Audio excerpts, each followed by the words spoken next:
Everyone agrees on why Númenor fell. Everyone agrees on why Númenor fell. Sauron corrupted its king. Ar-Pharazôn raised his fleet against the Valar. The gods grew angry, split the world in half, and swallowed the island beneath the sea. That is the accepted account. But the destruction of Númenor was not a punishment from outside. It was not divine wrath visiting an otherwise healthy civilization. Númenor destroyed itself, long before the first wave rose. And the instrument of that destruction was the very quality that made it exceptional. The question that rarely gets asked is this: why were the Númenorians afraid of death when they lived longer than any mortal people in history? These were not ordinary men. The people of Númenor lived 3, 4, sometimes 500 years. They watched kingdoms rise and collapse within a single lifetime. They were given exceptional minds, exceptional bodies, a fertile island at the center of the world, and the direct blessing of the Valar, the angelic powers responsible for shaping creation. And yet they became the most death-obsessed civilization Tolkien ever wrote. Not despite those gifts, but because of them. But there was one condition, one boundary that could not be crossed. They were forbidden from sailing west beyond a designated point. The undying lands, Aman, the immortal continent where the Valar and the elves dwelt, were closed to them. Mortal men were not permitted there. That was not their fate. Consider what that prohibition looked like over time. A people given every advantage, living in extraordinary comfort, possessing centuries of accumulated experience, but passing each day with a visible horizon they were forbidden to cross. The longer they lived, the more that boundary occupied their attention. Not because they were inherently ungrateful, but because the structure of the situation made it inevitable. The ban of the Valar was not designed as cruelty. It was a boundary meant to preserve the natural order of existence.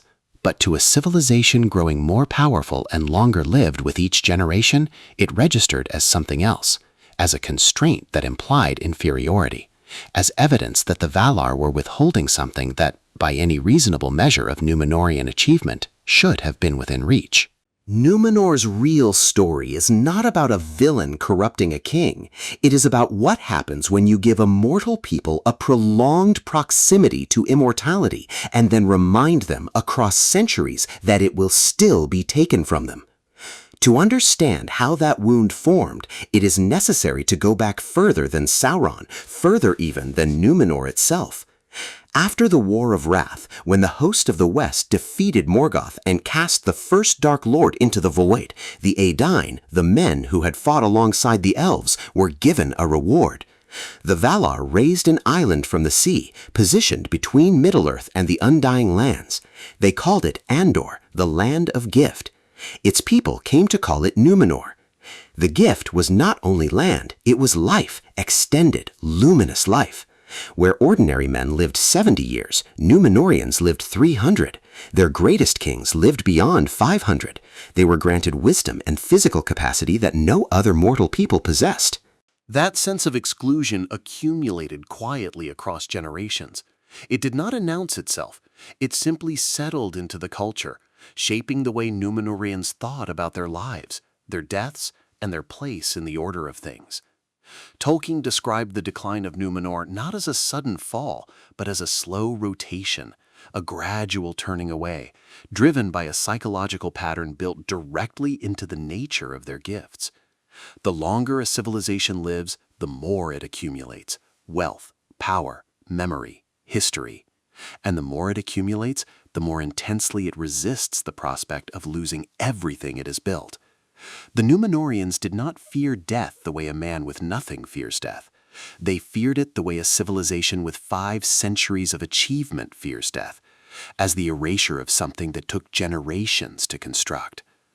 As their lifespans extended across the centuries, their relationship with the elves, their old allies, their teachers, shifted. The elves did not age, they did not die.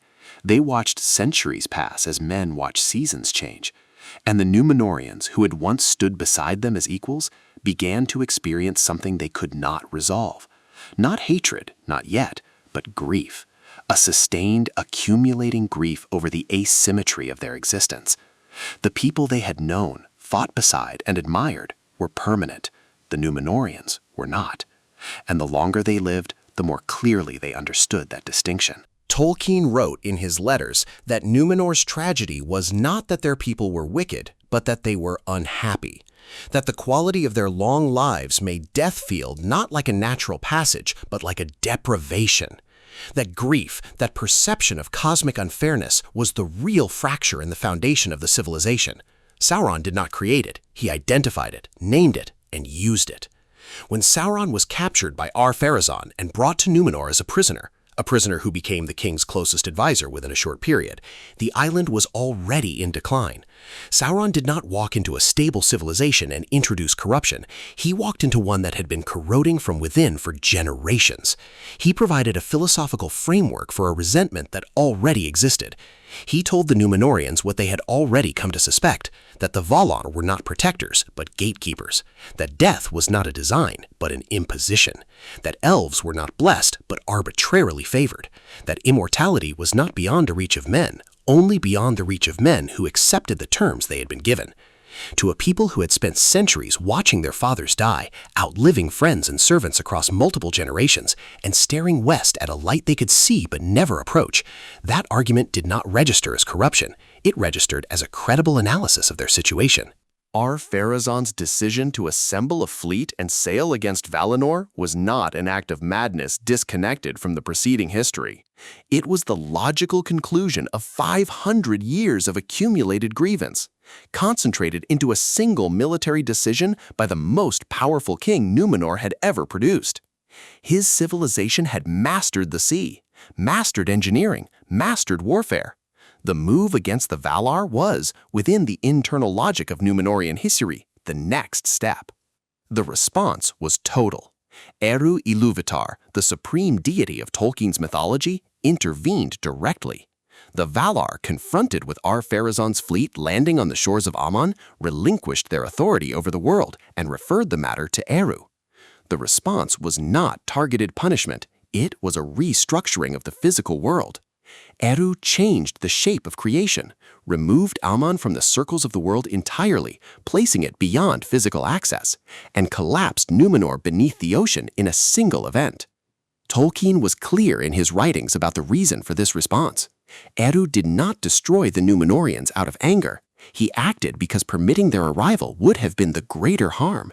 Immortality for a mortal soul is not a reward. The elves, bound to the world, could not permanently leave it after death.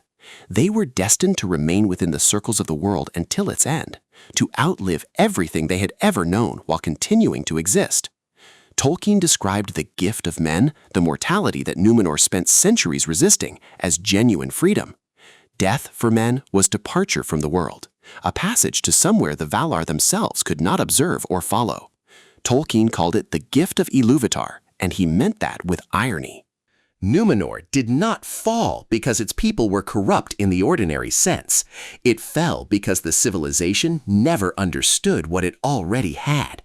It measured its 300 years of life against the elves' eternity and concluded it was being cheated. The comparison was the error. The moment a civilization begins measuring its existence against a standard that was never meant to apply to it, it stops experiencing what it has and begins mourning what it lacks. Tolkien had survived the First World War. He had buried friends. He had watched the England of his childhood vanish within his own lifetime. The grief embedded in Númenor's story was not abstract. It came from direct experience of what sustained loss does to a person and what it does to a culture when it is never resolved but only amplified by power and time. Power does not corrupt gradually in a general sense. It becomes destructive at the specific moment a civilization decides that its achievements entitle it to more than the structure of its existence permits. That is the mechanism Tolkien was describing. Númenor had, by any reasonable measure, everything. It reached for the one thing it was not designed to hold.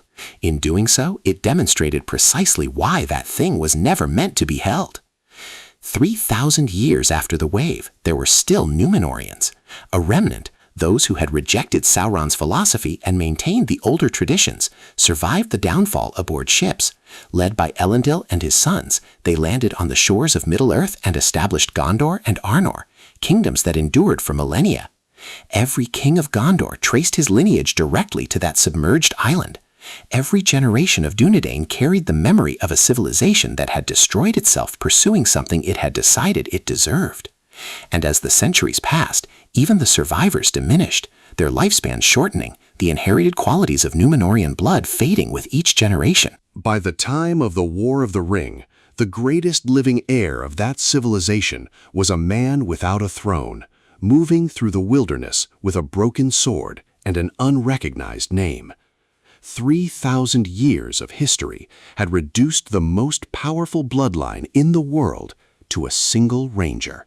And in that reduction, there was something that Númenor in its height had never managed to find: the understanding that what you are, as you are, is sufficient.